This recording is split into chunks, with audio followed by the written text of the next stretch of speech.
Est-ce que dualité veut nécessairement dire conflit? Est-ce que divergence d'opinion veut dire chicane ou querelle? On se tait souvent pour éviter des conflits. Mais que faire quand la dualité est de moi à moi et que je me sens tourner en rond et en chicane contre moi-même?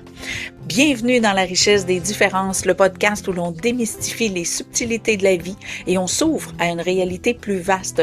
On choisit de comprendre au lieu de juger en explorant les différences dans les façons de penser et d'être. Chaque épisode est une invitation à revoir et à créer ta propre vérité. Aujourd'hui, par le biais de la différence entre dualité et conflit, tu vas pouvoir comprendre et beaucoup mieux gérer ton activité mentale, encore une fois, et cela va même t'aider dans tes relations. Pourquoi je fais cet épisode-là? Parce que moi, là, pour moi, là, une chicane, c'était la fin du monde. De toute ma vie, là, les chicanes, pour moi, c'est une fin du monde. C'est comme si on n'avait plus le droit de s'aimer. Donc, pour moi, c'était une montagne. Puis je me suis dit, on est de plus en plus conscient qu'on a une activité mentale qui fait qu'on a l'impression de chicaner avec nous-mêmes. Fait que là, j'ai fait comme, OK, on va mettre ça au clair. Et vraiment, je vais amener tellement de subtilité que tu vas voir que tu auras pu, si t'étais cité ou t'étais comme moi, ben tu vas voir que il y a plus de raison d'avoir peur de tout ça. Alors, combien de fois par semaine tentons-nous d'éviter des conflits ou de simples divergences d'opinion? On, les, on a souvent tendance à se taire pour pas amener des confrontations. On a souvent tendance à ne pas donner notre opinion parce qu'on a peur du jugement et pire, on a parfois même peur de se tromper parce que, je l'ai déjà expliqué dans un autre épisode, on sait qu'on sait pas tout et on sait qu'il y a des choses qui étaient vraies avant qui sont rendues fausses aujourd'hui. Donc on sait que on peut se tromper, que nos choix de croire puis nos façons de penser peuvent changer. Fait qu'on sait que ce qu'on dit aujourd'hui là peut être rendu faux demain et ça c'est une des choses qui va être là à vie. Donc c'est sûr qu'on a tendance à souvent se taire, surtout dans le milieu du soloprenariat. La pression est tellement haute chez le syndrome de l'imposteur, donc on veut pas se tromper et on se donne très peu de place pour ça.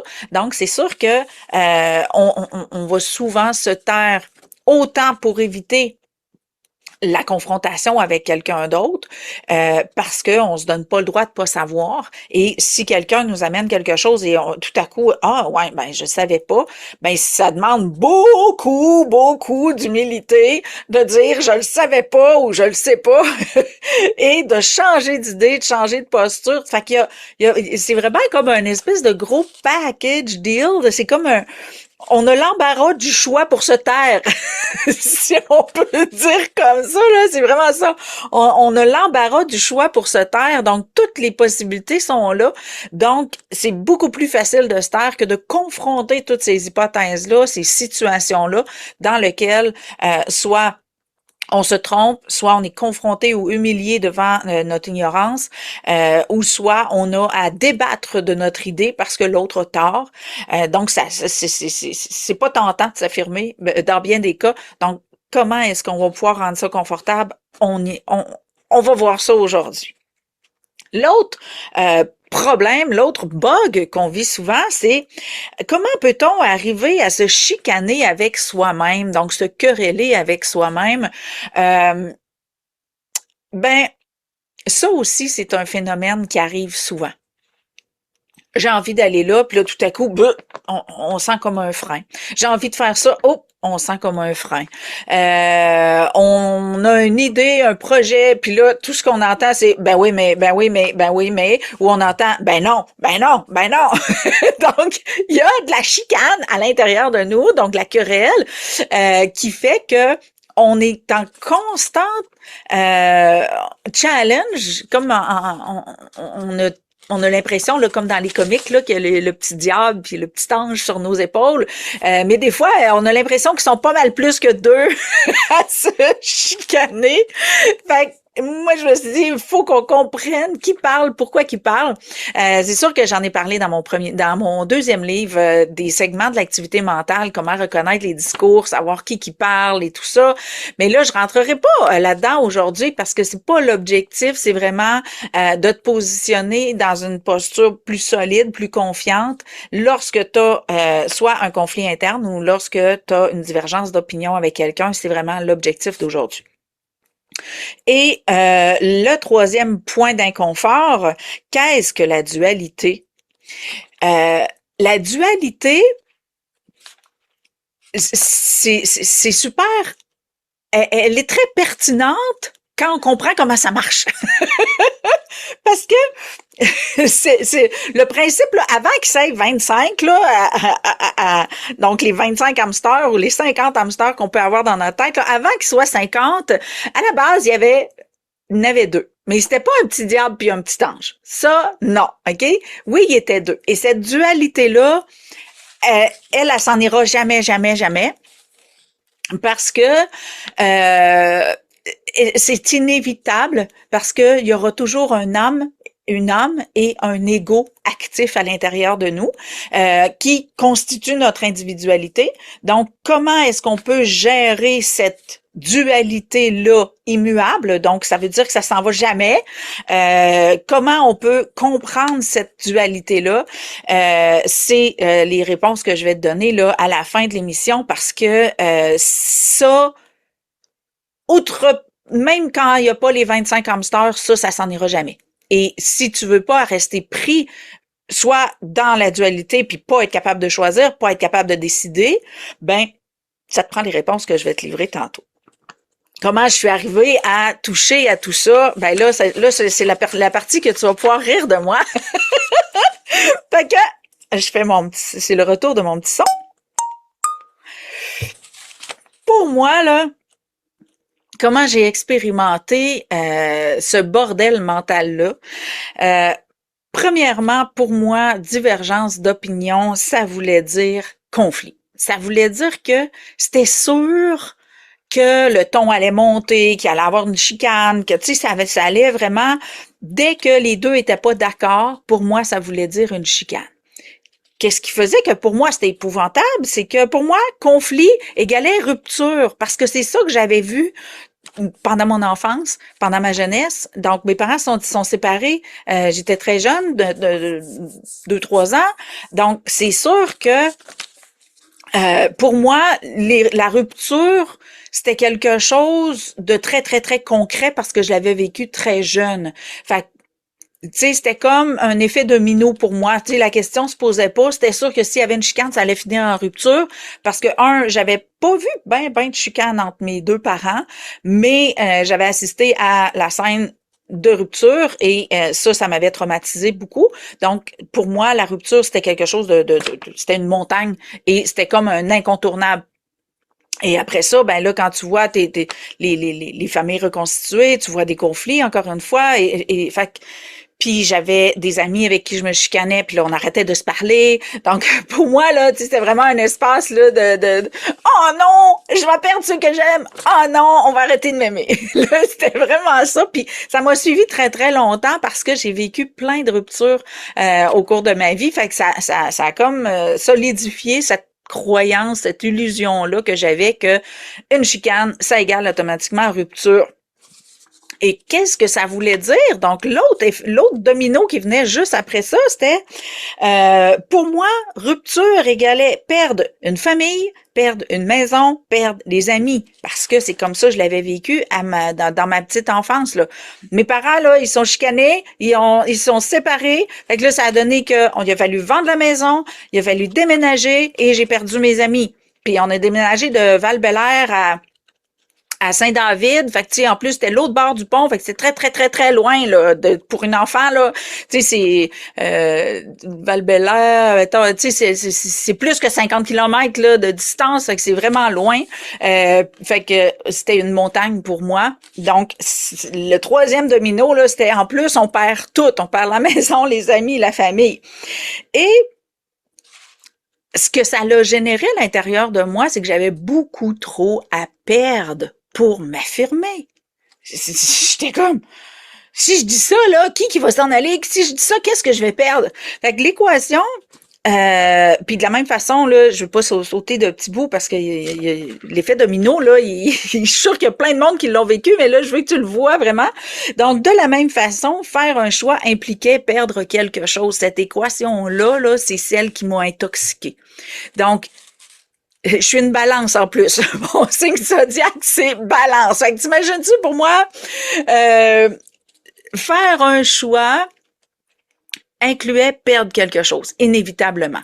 Fait on s'affirme pas, puis on fait pas de choix non plus parce que ça veut dire qu'on perd quelque chose.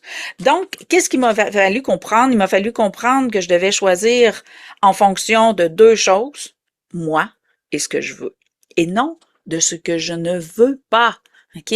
Ça, on en a parlé à l'épisode précédent. Donc, c'est vraiment les choix doivent pas se faire en fonction de il faut, ils doivent se faire en fonction de je veux. Ils doivent pas se faire en fonction de ce que je veux pas. OK? Parce que c'est sûr que si on fait toujours nos choix en fonction de ce qu'on veut pas, il reste plus rien.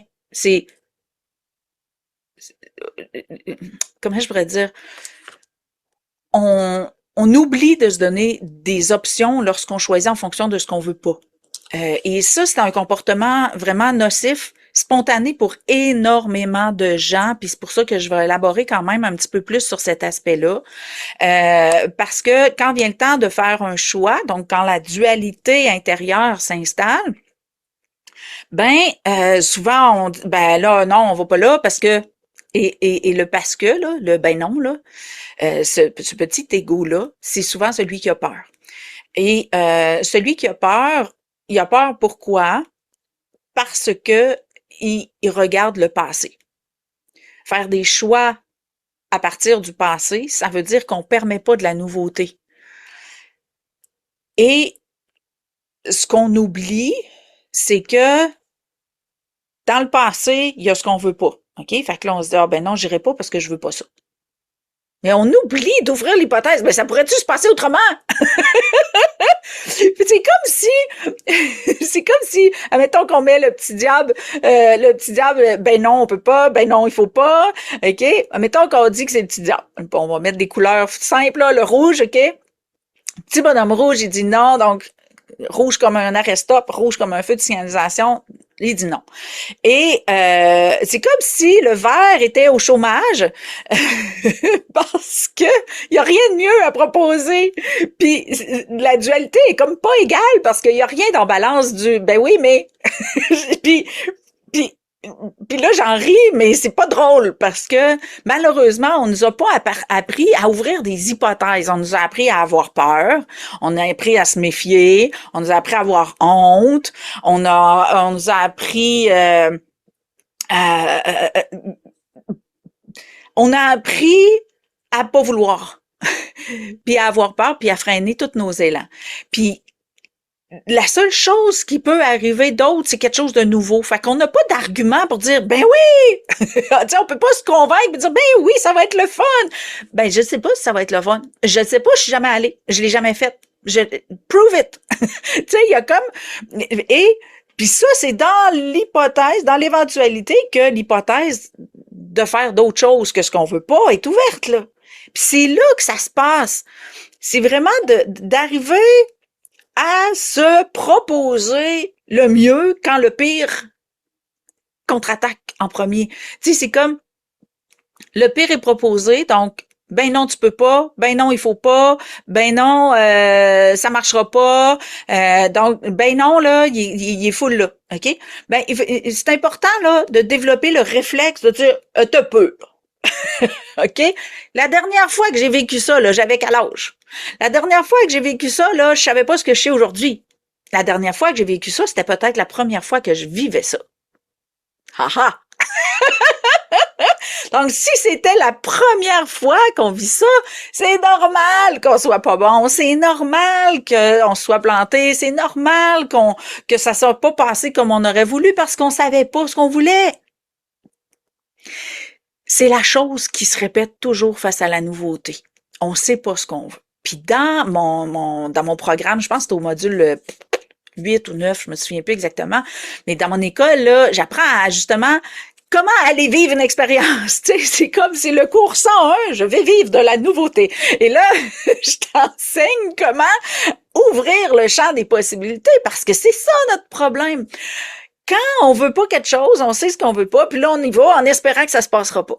Mais qu'est-ce qu'on a mis dans qu'est-ce qu'on veut qu'il se passe? On n'a rien mis. Donc, qu'est-ce qui arrive? Des surprises. S'il arrive pas ce qu'on veut pas, parce que pour X raison, on est béni on est béni des dieux, puis on a réussi à se mettre dans une posture assez d'ouverture à la nouveauté, puis on arrive là-bas, puis non. Et bien sûr, on va faire des surprises parce que on va faire des sauts, on va être déstabilisé parce que ça va être des choses qu'on connaît pas. Et bien sûr, puisqu'on n'a pas de mode d'emploi pour réagir à ce qu'on connaît pas, ben on risque d'être maladroit. Fait que c'est le festival de c'est pour ça que c'est pour ça que je dis viens à mon école, tu vas apprendre à exister sans te faire chier parce que quand tu vis dans un processus comme ça que tu as le choix d'aller te faire chier ou de être surpris puis déstabilisé puis de te faire chier anyway, ben ça prend un mode d'emploi, ça prend une formation pour ça. Puis c'est vraiment là que ça se passe. Parce qu'on oublie, un, ouvrir le champ des possibilités, puis deux, de se rendre confiant face aux possibilités. Et l'idéal, là, ce qui est cool, là, que moi, je m'entraîne à faire parce que c'est pas encore totalement automatique. Mais je m'entraîne à ça depuis quand même un bon moment. Donc, je crée ce que je vais vivre. Donc, on rouvre le champ des possibilités. Donc, on sait ce qu'on veut pas, puis on rouvre le champ des possibilités. Si on veut éviter la surprise, ben, c'est à nous de créer. C'est la zone de fun. Et si on revient à l'épisode d'aujourd'hui, où est-ce qu'on parle de dualité, conflit, ben, c'est ça qui arrive. C'est que quand on est en dualité contre nous, c'est que l'âme, spontanément, va toujours aller vers le champ des possibilités. Ça veut dire, il n'y en a pas de problème. Il n'y en a pas de limite. Ça n'existe pas sur sa planète, l'âme. Des limites, ça n'existe pas. Elle provient de l'illimité. Fait que c'est sûr que, elle, là, elle va avoir des élans créatifs, des élans pour aller vers la joie, elle va avoir toutes sortes d'élans. Et il n'y en a pas de problème. C'est qui le rabat-joie? C'est l'ego. L'ego, c'est ce que tu crois que tu es. Et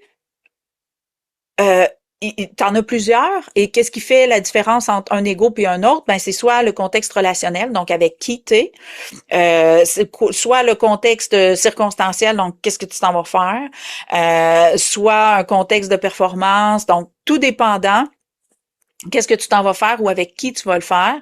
Ben, c'est un ego X qui va interagir avec la personne et c'est lui le rabat-joie, c'est lui qui va freiner, c'est lui qui va amener ses peurs, c'est lui qui va dire wow, t'as peu, je veux pas ça, je veux pas ça, je veux pas ça. OK? Fait que, comment arriver à que l'âme et l'ego se rencontrent sans se chicaner, parce que c'est ça, en fin de compte, et se querellent, ben, c'est de utiliser les objections de l'ego pour conscientiser tes besoins intérieurs. Haha! Parce que, dans le fond, là, l'ego, il est pas là pour t'écœurer. Il est pas là, vraiment pas là pour te bloquer comme tel. Par contre, c'est un peu heureux de nature parce qu'il est en quête de sécurité, puis il y en a beaucoup qui disent on va se débarrasser de l'ego, dis de ta gueule ou écoutez-le pas, bla bla bla bla bla bla. Ben si on l'écoute pas là, ça veut dire qu'on n'écoute pas nos besoins. Parce que lui là, sa job, c'est de connaître ses besoins par cœur. Il connaît par cœur. Il connaît ses besoins, puis dans les besoins là, on inclut le plaisir puis les limites. Puis si ses besoins sont pas comblés, ben c'est ça qui fait qu'il a pas envie. Fait que si tu veux arriver à le convaincre d'y aller, ben il faut que tu écoutes ses besoins puis que tu sois à l'affût de ses limites. Je te donne un exemple concret. Moi, je suis une fille hyper sociale, puis quand je suis dans du monde, ça finirait jamais, puis ce serait pas grave. Mais je connais du monde que c'est très, très, très différent. Par exemple, mon chum, ou, tu sais, je connais plein de gens avec qui je réseaute, qu'ils ont de la misère à toffer une soirée de réseautage, que ça dure 2 heures. Donc, c'est vraiment très répandu de pas être capable de toffer quand on s'en va dans le monde, de pas être capable de perdurer dans le temps, là, quand on est dans un bain de foule. Donc, c'est sûr que quand moi je vais dans un bain de foule puis que je m'en vais faire du social, ben c'est sûr qu'il y a une Chantal qui a déjà abusé d'elle-même, qui sait très bien que si ça dure jusqu'à 3, 4, 5 heures du matin, ça se peut qu'elle soit encore là. Fait que c'est sûr que j'ai encore le réflexe de me dire, ben là, on est-tu assez en forme pour aller prendre un bain de foule qu'on sait pas à quelle heure ça finit? Et ça, là, c'est encore là. Après, mon Dieu, au-dessus de 10 ans, là, ça fait très longtemps que c'est là. Même si, tu sais, ça fait, je sais pas, moi, ça doit faire 15 ans, je pense que je rentre plus à 3 heures du matin, ou à 5 heures du matin, ou à 7 heures du matin, ça doit faire vraiment longtemps, là. Mais le réflexe est encore là. Hey, on se couche à quelle heure à soir, là? OK? Il y a comme une cloche qui sonne. Et ben si j'arrivais pour dire bon ben regarde on va-tu là à mon chum admettons puis que lui il sait que moi ça finit jamais, ben lui là au bout d'un certain temps il veut que ça finisse. Lui il est sociable mais tant que ça a un début puis une fin puis qu'il a le contrôle là-dessus. Fait que c'est pour ça que ça a été une zone, pas de conflit, mais de divergence d'opinion, parce que oui, on a les deux envie de faire quelque chose, mais moi, je m'en fous de l'heure que ça finit, puis lui, il s'en fout très pas. Fait que quand je savais que ça allait dépasser un certain laps de temps, ben je disais à mon chum, ben regarde, j'aimerais ça que tu sois là, mais je pense que c'est mieux que tu viennes pas parce que j'ai aucune idée à quelle heure je vais pouvoir partir. Des fois, je partais au bout d'une heure, des fois, je partais au bout de 2 heures, mais des fois, je partais pas. Tu sais, fait que c'est là où est-ce que c'est pas un conflit, c'est la rencontre de besoins respectifs et d'arriver à être à l'écoute soit de tes besoins de toi à toi, donc dans l'écoute de tes besoins puis de tes limites, versus si tu es avec quelqu'un d'autre, puis là, tu as une divergence d'opinion, une divergence d'envie ou de disponibilité pour faire quelque chose, ben là, on écoute les besoins des deux pour savoir où la zone de compromis. C'est là que ça devient intéressant et que ce n'est plus un conflit. C'est une divergence d'opinion, il n'y a rien de plus normal que ça. OK? C'est très, très, très normal. Mais une divergence de besoin, encore plus.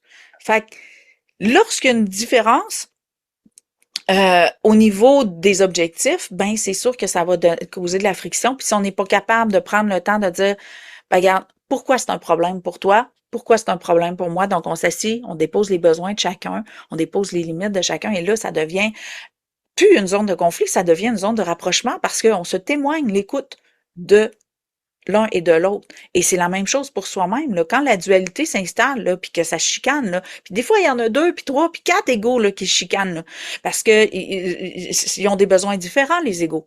Fait que si tu veux arriver à t'entendre avec toi-même, assieds-toi, dépose-toi. C'est quoi les besoins là, que tu as peur qu'ils soient pas comblés? Tu sais, mettons, je sais pas moi, la prise de parole en public, par exemple.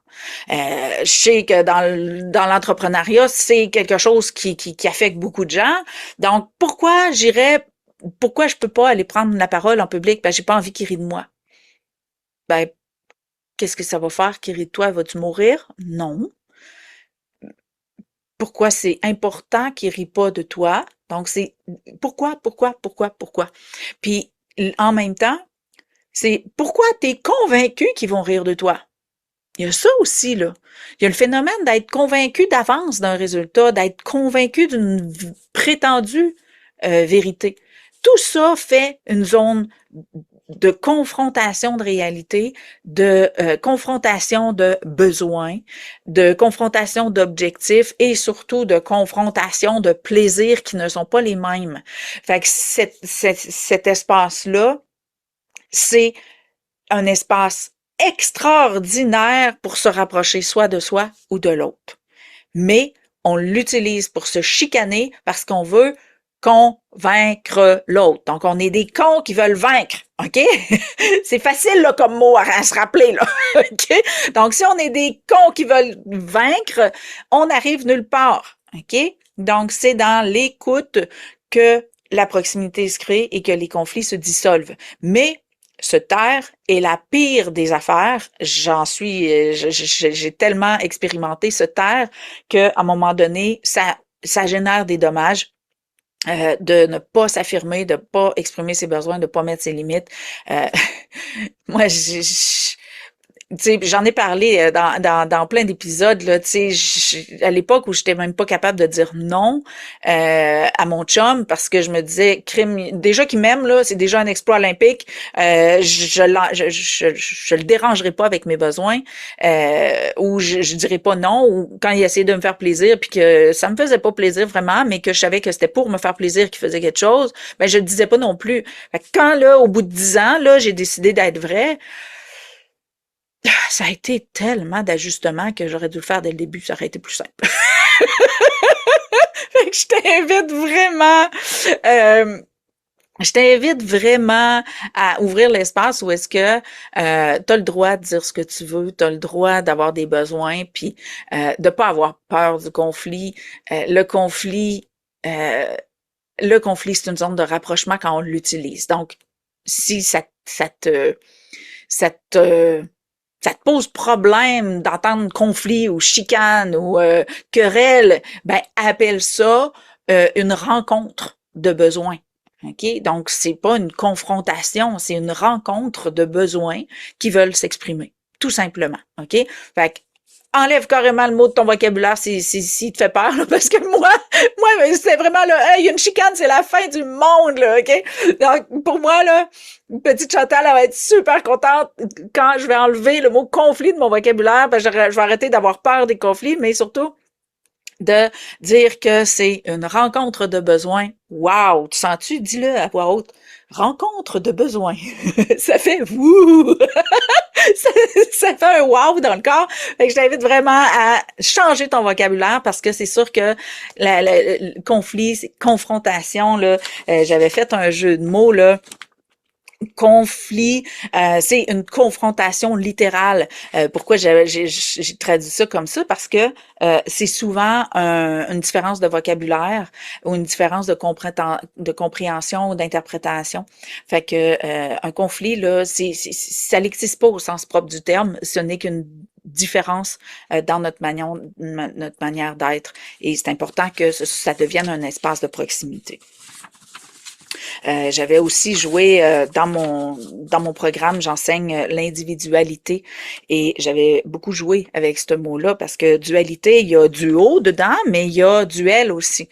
Et on a le choix d'être en chicane ou d'être une dualité parce que notre indivisible dualité, donc l'âme, l'ego, sont indivisibles. Ils sont tous les deux propriétaires, habitants, résidents du corps, OK? Donc, ils utilisent un même corps pour communiquer, s'exprimer, exister, OK? Donc, c'est une indivisible dualité. Donc, notre individualité, c'est notre alliance âme-ego. Et si on veut arrêter de se chicaner avec nous-mêmes, ben, c'est vraiment d'arriver à une harmonie intérieure qui est indivisible. Je m'étais amusée avec ces mots-là parce que je trouve que quand j'ai compris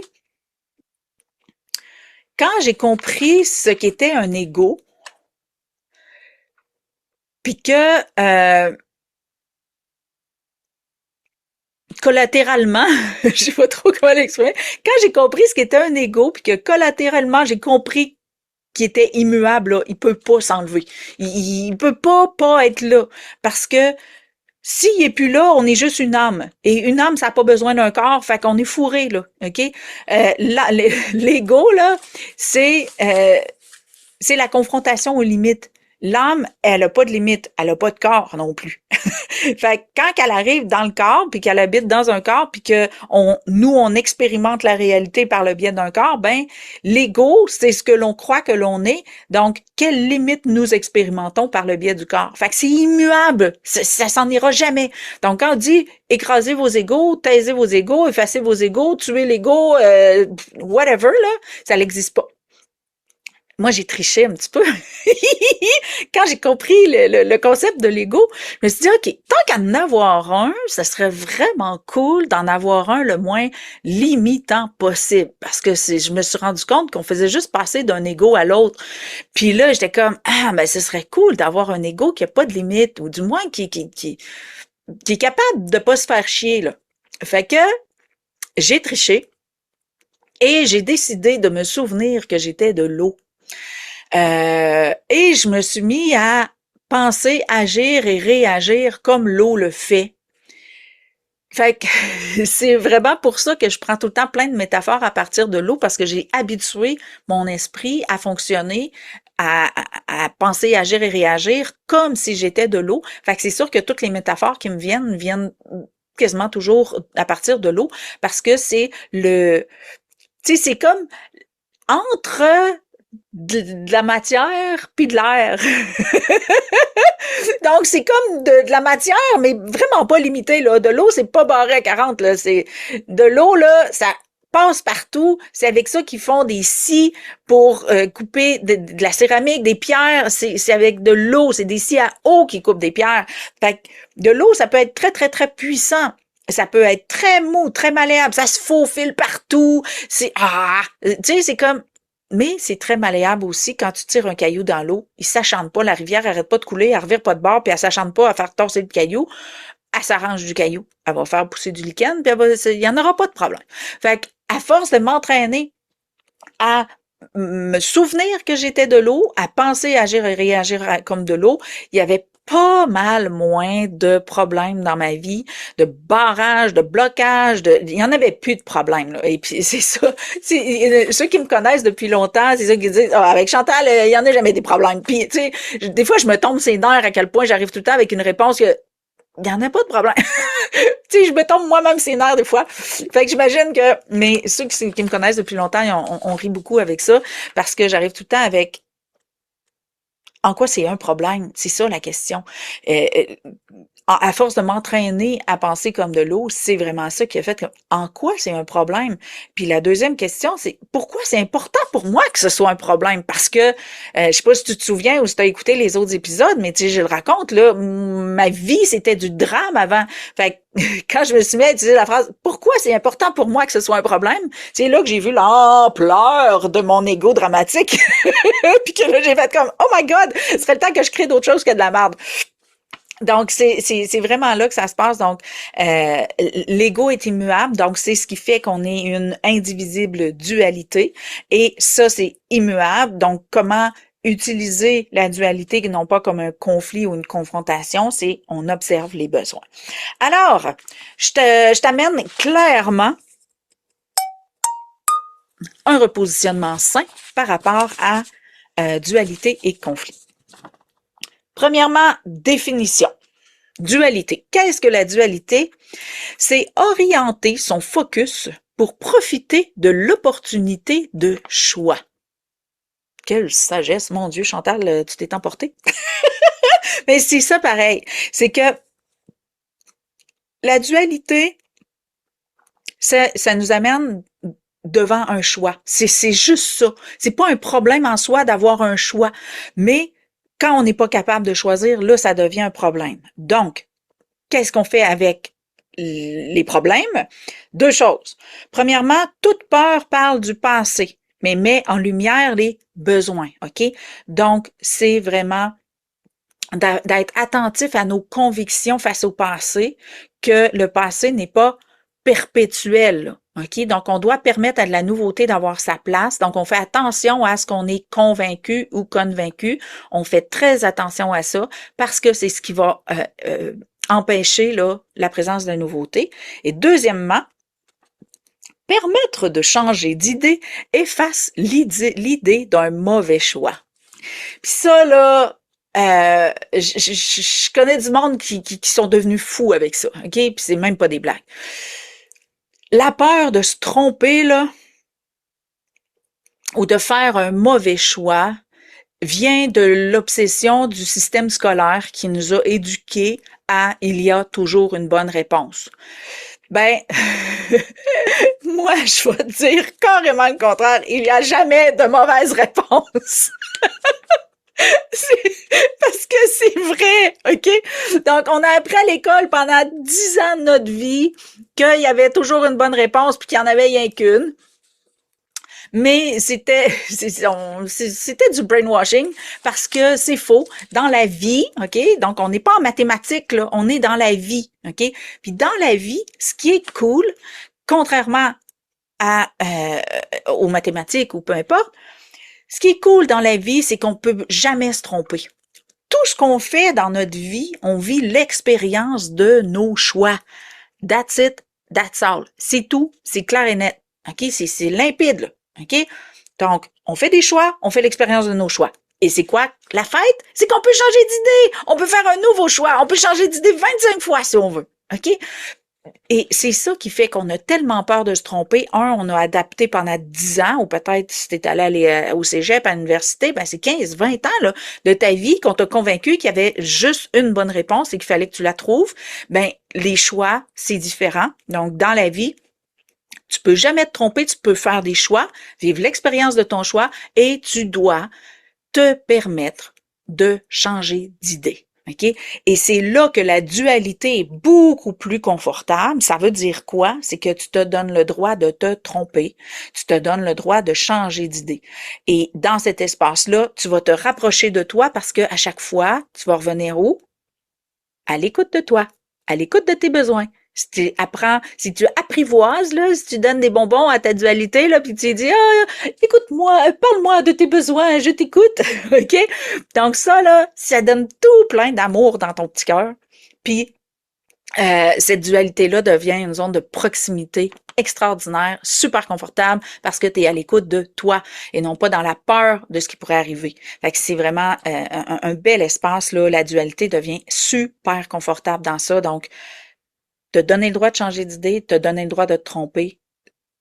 Si tu te souviens que tu as le droit de changer d'idée, ben il n'y en a plus de problème. OK? Donc, c'est à toi de t'aimer suffisamment pour te donner le droit de tout ça. De pas savoir, de pas avoir su, de pas être capable, de te tromper. C'est tous des espaces où est-ce que tu vas nourrir ton amour inconditionnel puis qui va prendre de plus en plus d'ampleur. Deuxième chose, le conflit. Donc, un conflit, ma définition, là, quand je dis des définitions, là, c'est les miennes. Là. Je vais pas les chercher dans le dictionnaire Larousse, j'en ai rien à foutre. C'est pas à jour, c'est pas expérientiel, puis c'est pas multidimensionnel. Donc, oui, des fois, je vais voir pour voir ce serait-tu intéressant que j'aborde cette version-là, mais c'est vraiment au niveau expérientiel et surtout multidé et en lucidité, identitaire, relationnelle et quantique que je te donne les définitions. Fait que c'est les miennes, OK? Et comme je te dis, dans l'introduction, depuis, là, on est rendu l'épisode 24, donc depuis 23 épisodes que je te dis, chaque épisode est une invitation à revoir ta propre vérité, OK? Donc, quand je dis des définitions, c'est les miennes, OK? Donc, définition du conflit. Permettre à la réalité de chacun de lui appartenir. OK? Un conflit, là, il va s'éterniser si on essaie de convaincre l'autre qu'on a raison. Ça finira jamais. Pourquoi? Parce que ça n'existe pas, la vérité. Il n'existe que la vérité de celui qui en parle. Et tout le monde a sa propre vérité. Fait que si tu es convaincu d'avoir raison et que tu essaies de convaincre quelqu'un d'adhérer à ta vérité, tu vas avoir des troubles de communication vraiment forts parce que ça arrivera pas. OK? C'est pas le but. D'amener ton opinion sous forme de t'as-tu déjà pensé de même? Ou moi, c'est vraiment peux-tu me convaincre de ton point de vue? Je le vois pas. Moi, c'est vraiment ça que je fais. Je dis vraiment à la personne, Je le vois pas en tout, là. Parle-moi de ta vision, parle-moi de ta conception de ça, parce que je suis pas capable de le voir par tes yeux, puis je comprends pas là, comment que ça peut être aussi dense puis crédible pour toi, parce que moi, je le vois tellement différemment que je suis pas capable de le voir avec tes yeux. Fait que moi, je vais vraiment chercher la version de l'autre, parce que c'est plus facile après ça de voir. Puis souvent, là, vraiment souvent, là, quand on fait ça, on se rend compte qu'on dit toutes les deux la même chose, mais avec un vocabulaire différent, avec des notions différentes, mais que c'est la même maudite affaire, OK? Fait que c'est pour ça que je perds plus de temps à m'ostiner, à plaider, j'écoute, puis là, ah, OK, finalement, ça veut dire la même affaire, OK? Puis ça arrive vraiment souvent, fait que je t'invite à en vivre l'expérience quelquefois, de te faire curieux, curieuse, de d'approfondir la version de l'autre au lieu de plaider la tienne. Puis là, tu vas voir des subtilités, puis tu vas pouvoir élargir ton champ de vision à toi au lieu de te borner au tien, que l'autre se borne au sien, puis que ni l'un ni l'autre n'élargit sa vision. Fait que c'est super intéressant. C'est drôle, j'ai une anecdote à te conter là-dessus, parce que j'ai une amie que j'ai connue en réseautage et on était justement à une activité entrepreneuriale. Puis là, on était assis face à face au souper. Puis là, sa vision me chicote, puis elle comprend pas ma vision. Et là, on était en train d'essayer de se faire comprendre nos visions. Puis là, moi, j'étais comme, mais dans ta vision, il manque ça, tu le mets où dans ton dans ce que tu fais, tu sais. Fait que là, elle m'expliquait, ben, je le mets là, puis j'ai OK, mais un coup, c'est là. Puis, tu sais, fait qu'on vraiment, on découvrait, on explorait nos mondes. Puis, il y avait une personne assise comme à côté. Puis là, elle nous écoutait, puis elle pensait qu'on chicanait. Puis là, à un moment donné, elle voit bien qu'on part à rire, puis que...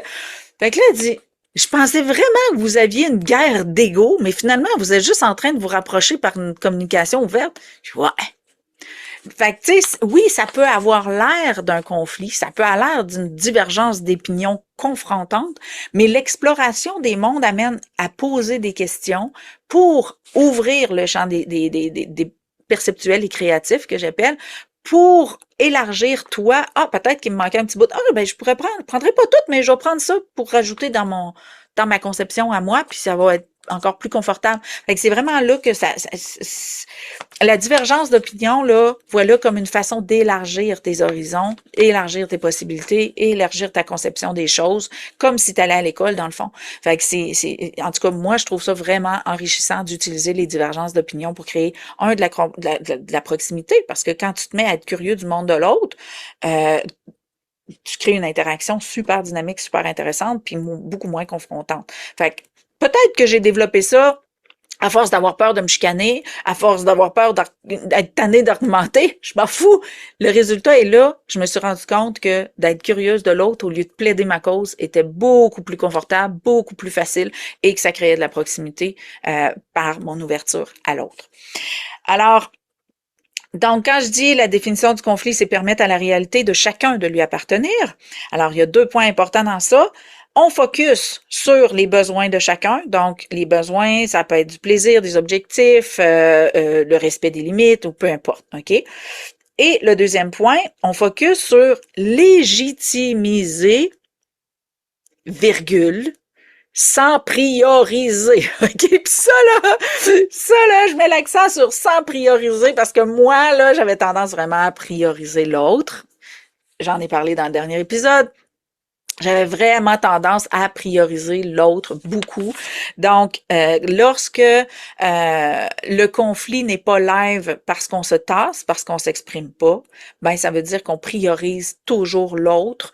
On a tendance à s'effacer et tout ça. Donc, c'est important que les deux aient le droit à leurs besoins, les deux aient besoin, le droit de s'exprimer, mais qu'il n'y ait rien de priorisé. Il y a rien qui justifie que les besoins de l'autre soient plus importants que les tiens, sauf que toi, tu priorises les tiens, puis que l'autre priorise les siens.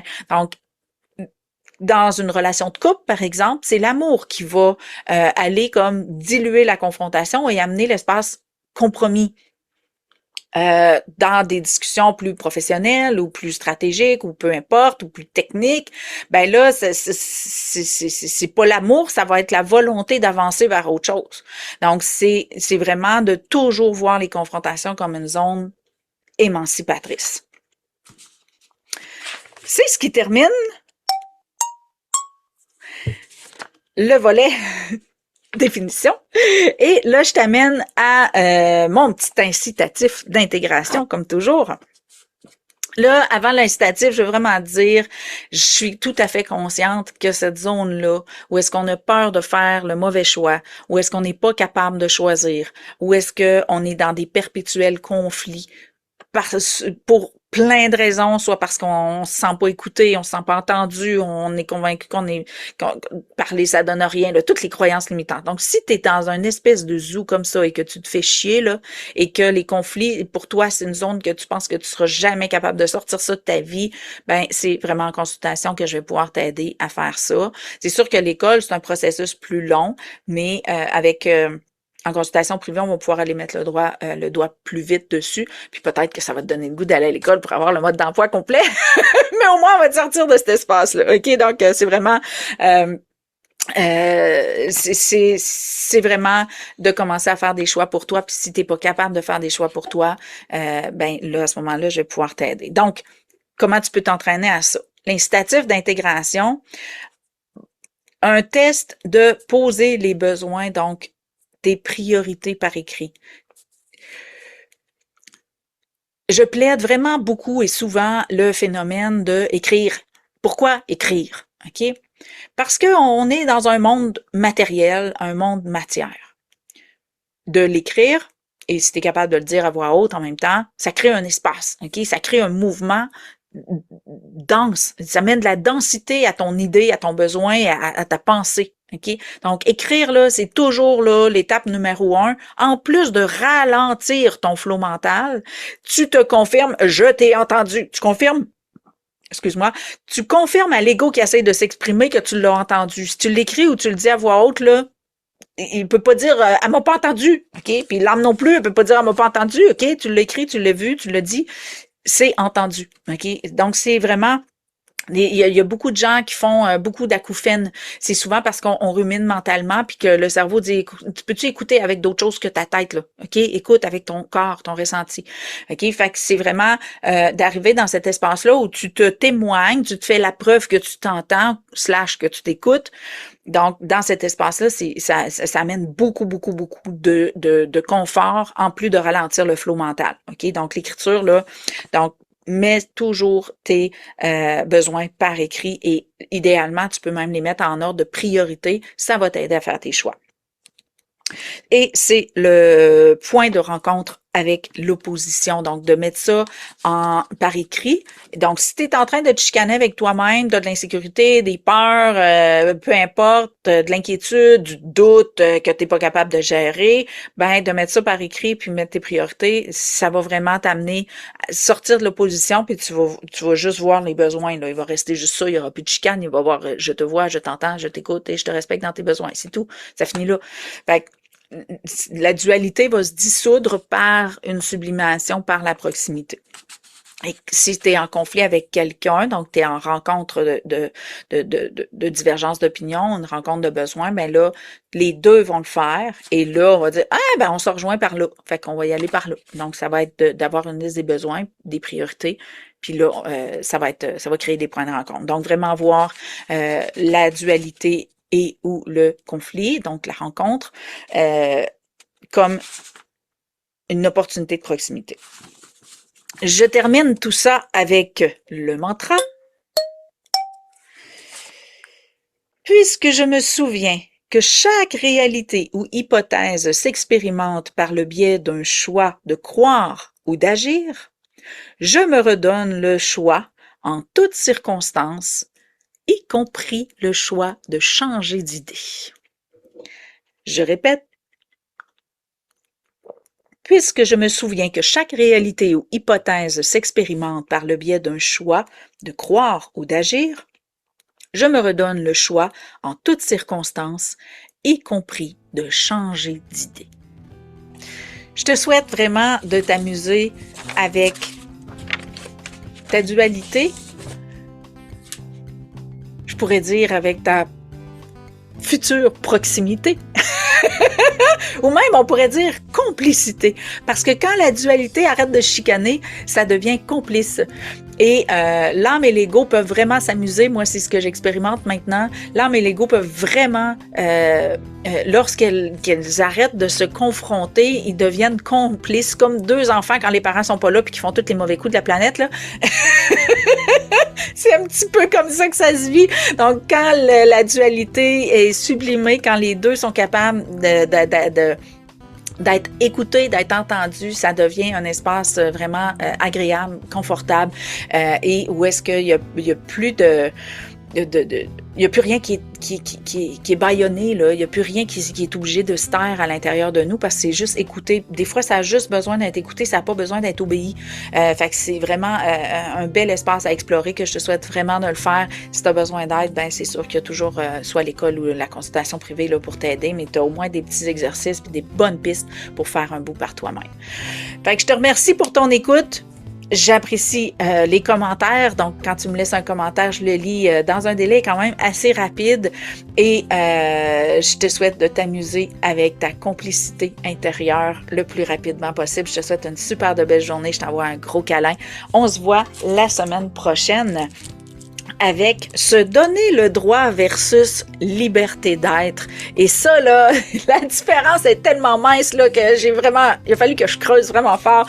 Fait que ça va être un beau moment pour apprendre un petit peu plus, là, comment s'expérimente la liberté d'être.